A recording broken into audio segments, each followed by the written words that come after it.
Faut-il suspendre l'autorité parentale dès qu'il y a suspicion d'inceste, dès que l'enfant accuse son père, sa mère de violences sexuelles? Comment protéger les victimes? Je vous rappelle ce chiffre en France, 160 000 enfants sont victimes chaque année de violences sexuelles selon la commission indépendante sur l'inceste et les violences sexuelles faites aux enfants, la Ciivise, mise en place en 2021. Et ces actes sont commis en grande majorité au sein de la cellule familiale. On en parle avec nos invités. Ernestine René, bonjour, bonsoir. Bonjour. Vous êtes une pionnière dans la lutte contre les violences faites aux femmes notamment. Vous êtes membre de la Ciivise, je viens de parler de ce chiffre. Donc voilà, cette commission indépendante qui existe depuis 2021. Maître Nathalie Tomasini, bonsoir. Bonsoir. Avocate spécialisée en violences conjugales et harcèlement notamment. Et nous sommes en direct donc avec Patrick Jean. Bonjour, vous êtes journaliste, réalisateur, auteur de La Loi des pères paru aux éditions du Rocher. Et vous dénoncez entre autres le syndrome d'aliénation parentale, un concept qui est né dans les années 80, ou comment les mères manipuleraient leurs enfants contre leur père. Je parle des mères car ce sont souvent elles qui sont les parents protecteurs. Alors nous allons commencer ce grand angle avec un témoignage anonyme. Un parent protecteur, une mère, une de vos clientes, Nathalie Tomasini. Avant d'être séparée de son compagnon violent, elle explique qu'elle a tout fait pour que sa fille voie son père jusqu'à ces révélations qui la sidèrent. Nous l'appellerons Marion. Elle raconte son calvaire. Alors il y a eu la séparation pratiquement à la naissance de notre fille. On est passé devant un juge aux affaires familiales parce qu'il n'était pas du tout question que ma fille n'ait pas de père. Et moi j'étais en vraie résilience et en travail avec ma psychologue sur le fait qu'un homme violent n'est pas forcément un père violent. Les révélations de ma fille, les premières révélations, elle avait 2 ans et demi, à peu près. Et en fait, ses premiers mots, ça a été papa, pas aller papa, papa bobo ishi.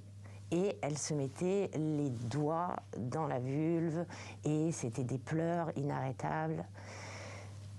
Mais je n'ai pas porté plainte parce que je pense que j'étais en totale sidération.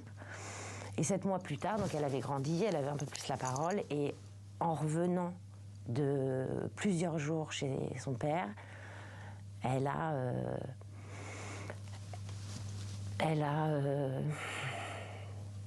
expliqué l'horreur. Et puis là, c'est toute une machine qui se met en place et qui dure depuis des années. C'est tout de suite des suspicions contre moi, c'est-à-dire qu'on me dit, le juge en l'occurrence me dit méfiez-vous, attention à ce que vous dites, je vais vous retirer la garde de votre enfant. À aucun moment ce que mon enfant révèle va être pris en compte, en tout cas par le juge. C'est tout de suite, c'est vous qui dites ça, mais en gros, à aucun moment le juge se met dans l'idée que c'est possible. Et d'ailleurs, il finira par dire oui, mais c'est son père.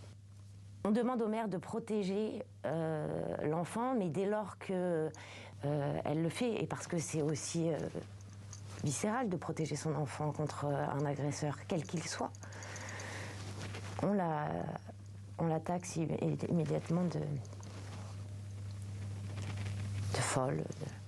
Mais non, elle a subi, et j'espère qu'elle va être protégée. Effectivement, c'est un combat qui est injuste parce que les mères devraient être protégées. Moi, je me bats toute seule. On doit aider le parent protecteur. On doit arrêter d'accabler le parent protecteur. Voilà, le parent protecteur, il faut l'aider. Voilà. Voilà un témoignage recueilli par Karine Henry et Guillaume Heuguet. Alors le père nie les faits, mais une procédure est en cours, maître Tomasini, une procédure qui prend du temps, de l'argent. C'est un parcours du combattant. C'est un parcours de la combattante. Cette mère dont on ressent la souffrance extrême parce qu'elle est incomprise par le système judiciaire. Il faut savoir qu'il y a eu des signalements de professionnels médecins dans ce dossier. Malgré tout, les plaintes déposées par cette maman ont été classées. Donc aujourd'hui, nous sommes contraints de faire ce qu'on appelle une plainte avec constitution de partie civile après une plainte procureur, rester finalement sans suite. Donc on est obligé de continuer le combat. Aujourd'hui, heureusement, on a réussi à avoir un centre médiatisé pour le père pour qu'il exerce ses droits. Mais ce centre médiatisé, il est temporaire et bien évidemment va revenir à des droits de visite progressivement. Donc c'est-à-dire que le père va être en contact avec l'enfant abusé de nouveau. Ernestine Ronay, vous avez vous avez certainement assisté aux réunions publiques qui ont eu lieu dans toute la France. Est-ce que vous êtes surprise par ce témoignage? Est-ce que ça arrive malheureusement trop souvent? Malheureusement, ça arrive trop souvent. Ce témoignage est très juste, évidemment émouvant, mais très juste. Et malheureusement, ce que raconte cette dame, c'est quelque chose qui est dit dans les réunions publiques très souvent. C'est-à-dire qu'on ne les entend pas, qu'on ne les croit pas? Souvent, on ne croit pas les enfants. Le classement sans suite, donc dans 70% des cas, il y a classement sans suite, faute d'infraction suffisamment caractérisée. Ça ne veut pas dire que ça n'a pas eu lieu. Et donc ce que nous disons, c'est qu'il faut croire les enfants d'une part, et puis il faut les protéger tout de suite, c'est-à-dire qu'il faut appliquer un principe de précaution, protéger les enfants, parce que comme ça a eu, on ne sait pas si ça a eu lieu ou pas, mais la plupart du temps on sait que ça a eu lieu, ces violences, simplement on n'a pas pu en faire la preuve. Donc il faut absolument protéger les enfants tout de suite, et bien sûr protéger les mères, ce que dit la dame est très important, protéger les mères, parce que on dit d'un côté protégez votre enfant, et lorsqu'elle protège son enfant, on lui dit ah mais madame, c'est pas sûr qu'elle l'empêche de voir, voilà, elle empêche de voir son père. Bien sûr. Et puis derrière, on va avoir ce qui va être quand même très grave. On va avoir la dame qui risque d'être condamnée. On a actuellement eu, par exemple, à la cour d'appel d'Aix-en-Provence, une dame qui a été condamnée à 2 ans de prison parce qu'elle voulait protéger son enfant. Une autre qui a été condamnée ça va passer en appel, mais qui a eu donc 1 an en première instance de prison parce qu'elle protégeait son enfant d'un père agresseur sexuel.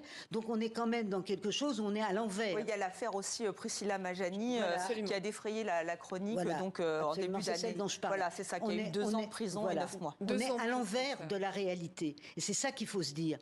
Il faut absolument être dans un principe de précaution, protéger les mères protectrices. Il devrait être interdit de mettre en prison une dame qui essaye de protéger son enfant. Patrick Jean, dans votre livre, vous revenez la loi des pères. Il y a beaucoup de témoignages comme celui-ci. Pourquoi ces femmes ne sont pas prises au sérieux selon vous? Parce qu'elles ne sont pas crédibles. Quand vous entendez un témoignage comme celui-là, vous vous dites mais qu'est-ce que c'est que cette histoire? Cette dame, la petite fille lui dit qu'elle a subi un inceste, et puis elle en parle au juge, et le juge lui fait du chantage, il lui dit mais si vous dites ça, je vais vous retirer la garde de votre enfant. C'est pas crédible. Ça devient crédible quand vous l'avez entendu 100 fois chez 100 femmes différentes, et là vous vous dites qu'il se passe quelque chose. Et puis quand vous voyez les chiffres de la justice, on sait qu'il y a, d'après les chiffres de l'INED, 8% des enfants qui, avant l'âge de 17 ans, plus ou moins fin d'adolescence, ont subi au moins une agression sexuelle, une tentative de viol ou un viol. 8% de chaque tranche d'âge, ça veut dire des centaines de milliers d'enfants, et que du côté de la justice, vous ne retrouvez pas ces chiffres, puisque dans 70% des cas, on classe les plaintes et qu'il y a très peu d'hommes qui sont condamnés pour cela. Bien, vous vous dites, là, il y a un problème. La question, c'est qu'est-ce qui fait la différence entre cette réalité qui est mesurée, la violence sexuelle contre les mineurs, notamment dans le cadre familial, surtout dans le cadre familial, et l'absence en justice? Il y a bien une raison qui sépare ces 2 chiffres. Alors, on va revenir sur ces raisons, effectivement, mais est-ce que aussi c'est parce que l'inceste reste un tabou et que c'est indicible? Peut-être même aussi pour les magistrats, les juges qui n'arrivent pas, comme vous l'avez dit, Monsieur Jean, à croire, parce que c'est trop énorme. Non, est-ce que ça rentre en ligne de compte? Oui, alors il y a 2 éléments aussi qu'il faut souligner et mettre en exergue. C'est d'une part, depuis le procès d'Outreau, la parole de l'enfant, elle est totalement décrédibilisée. Par ailleurs, il y a une absence de formation, comme je vous le disais, des professionnels. C'est-à-dire qu'on n'arrive pas à recueillir correctement la parole de l'enfant. Et puis, d'une manière beaucoup plus globale, il y a une injonction paradoxale qui est imposée par la société aux mères. On leur demande, et ma cliente l'a très bien évoqué, on leur demande de protéger leur enfant. Mais on leur demande aussi, au nom du principe d'autorité parentale conjointe, de remettre cet enfant au père. Mais comment font-elles quand ce père, précisément, est un abuseur? Et c'est là où c'est paradoxal. Comment protéger un enfant et en même temps respecter le principe d'autorité parentale? Ce n'est pas possible. Et c'est pour ça que la plupart de ces mères se retrouvent hors la loi et sont condamnés. Et je voudrais rebondir sur ce qu'a évoqué Ernestine René.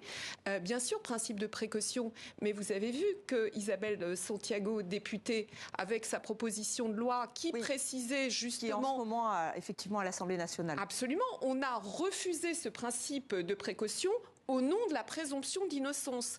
Or, le juge Durand, non. Qui est à la tête de la Civis. Oui, donc, le juge Durand a précisé, on parle toujours du principe de présomption d'innocence qui doit faire obstacle au principe de précaution. Et pourtant, la détention provisoire, la détention provisoire, elle existe alors même que la personne n'est pas encore condamnée et présumée innocent. Pour autant, on le détient. Donc pourquoi ne pas appliquer le principe de précaution quand justement il y a une dénonciation d'abus de par l'enfant, donc lui donner la parole, croire sa parole et effectivement asseoir ce principe de précaution. Pour autant, ça ne fait pas obstacle au principe de la présomption d'innocence. Puisqu'il s'agit de deux choses différentes, excusez-moi. Il s'agit d'un côté, évidemment, de protéger l'enfant, mais il ne s'agit pas forcément tout de suite de condamner l'agresseur. C'est deux choses différentes. En fait, ce qu'il faut, c'est tout de suite protéger l'enfant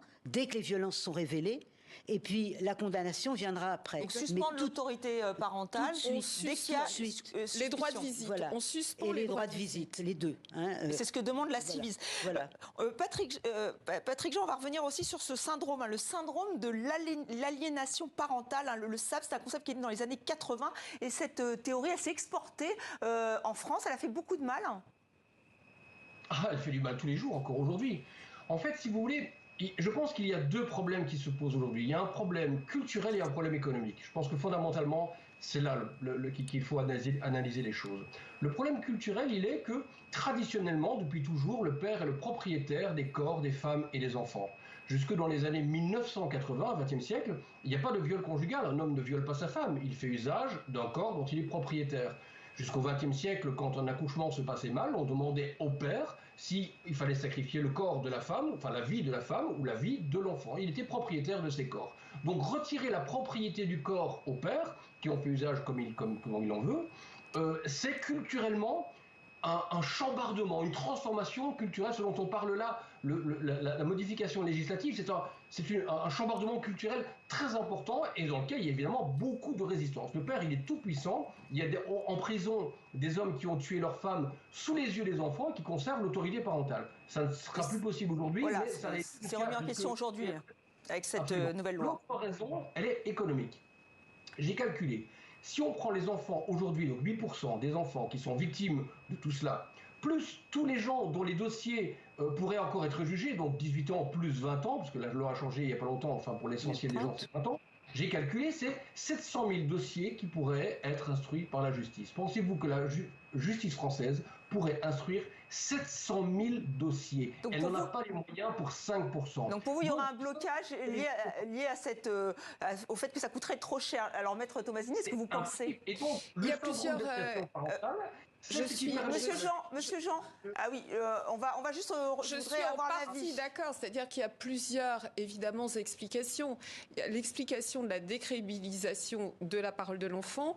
Il y a le fait qu'il y ait un manque d'effectifs au niveau des magistrats et donc de budget. Et puis aussi l'absence de formation des magistrats et des intervenants du système police-justice dans son ensemble.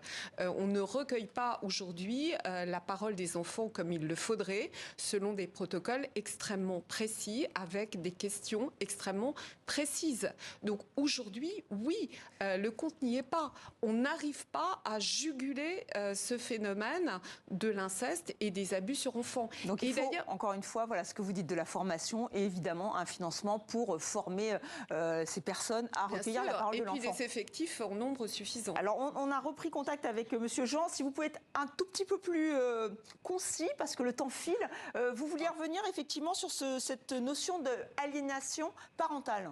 L'aliénation parentale, donc c'est un concept, pour la faire brève, qui vient d'auteurs pro-pédophiles américains du début des années 80. À l'époque, on sortait des années 70 où on disait oui, ben, les enfants aussi peuvent avoir du sexe avec les adultes, c'est pas un problème. Donc ils inventent cette théorie qui consiste à dire quand un enfant dénonce un inceste, en fait l'enfant ne doit pas être cru. C'est la mère qui lui a mis ça dans la tête pour écarter le père ou pour se venger d'un ex-conjoint, etc. Il y a eu des affaires comme ça. Il y a eu des affaires comme ça. Est-ce que ce n'est pas aussi la crainte de certains pères de voir leurs enfants instrumentalisés? C'est très à la marge. C'est très rare. Très à la marge. Il y a eu des études qui ont été faites qui indiquent qu'on est à 2% de fausses allégations. Et encore, c'était lorsque les pères avaient la garde. Donc on n'est pas du tout dans cette histoire. Voilà, donc Olivier Jean, voilà, merci pour cette précision, mesdames. Alors, ce qu'il faut dire aussi, c'est que, évidemment, les juges aux affaires familiales, par exemple, ils ont souvent un quart d'heure, 20 minutes pour recevoir les familles et prendre une décision, parce que la justice est dans une misère absolue, notamment celle-là. Et donc, évidemment, le syndrome d'aliénation parentale, c'est extrêmement pratique. D'abord, ça a été enseigné pendant très longtemps à l'école de la magistrature, ce n'est plus le cas, mais c'est toujours dans les esprits. Et puis, évidemment, quand vous avez une situation qui est extrêmement complexe, parce que quand on dénonce l'inceste, ça demande des moyens, des enquêtes, etc., et que vous avez très peu de temps, très peu de moyens pour prendre une décision, ben c'est très facile et très pratique de croire que c'est la femme, la mère qui pose problème et qui est donc nocive pour l'enfant, et que le pauvre père est accusé de tous les maux alors qu'il n'a rien fait. On confie l'enfant au père que l'enfant désigne comme son agresseur, et on punit madame, et puis le tour est joué. Ernestine Ronnet, effectivement, le temps file. Aujourd'hui, vous espérez être entendu par les politiques pour qu'il y ait cette suspension de l'exercice de l'autorité parentale? On est en train d'être entendu. Là, on ne peut pas dire autre chose. Donc, il va y avoir à la fois suspension lorsqu'il y a une enquête, lorsqu'il y a une mise en cause, et de l'autre côté, retrait de l'autorité parentale lorsque l'un des parents a agressé sexuellement un enfant, et même lorsque l'un des parents a agressé l'autre parent. Et ça, c'est très important parce que ça dit quelque chose à la fois pour les enfants. On n'a pas le droit d'agresser sexuellement, c'est la première chose. Et puis d'autre part, c'est évidemment protecteur. Parce que retourner chez le père agresseur, évidemment, on imagine ce que ça fait à l'enfant. Et on a des histoires d'enfants dramatiques. Ce que disait tout à l'heure Nathalie Tomasini, justement, on a des enfants qui ne veulent pas y aller. Et la mère se demande qui elle va protéger, elle-même, qui risque la prison si elle ne remet pas l'enfant, ou l'enfant. Donc on est dans un truc de fou, on rend les gens fous. Et je pense qu'il faut qu'il y en ait un changement culturel. Et ça, c'est toute la société, c'est absolument tout le monde, tous ceux qui font société dans notre pays. Voilà, qui participent notamment aussi, certainement, les médias. Mais on a vu avec la littérature, la Familia Grande de Camille Kouchner a effectivement été un électrochoc peut-être pour la société française. Est-ce qu'il faut suivre très brièvement d'autres exemples en Europe? Est-ce qu'il y a d'autres pays où c'est mieux accompagné? Alors, je ne citerai pas là pour le coup mon modèle qui est celui de l'Espagne, parce que s'agissant des enfants, en Europe, on est très en retard, d'une manière générale. Je voudrais quand même rappeler une phrase d'Édouard Durand qui précise en transposant l'enfant, en l'assimilant à un petit agneau fragile, que finalement on ne protège pas un agneau sans l'éloigner de la gueule du loup. Le loup étant le père. Ce sera le mot de la fin. Merci à vous trois d'avoir participé à ce grand angle, d'avoir été avec nous dans 64.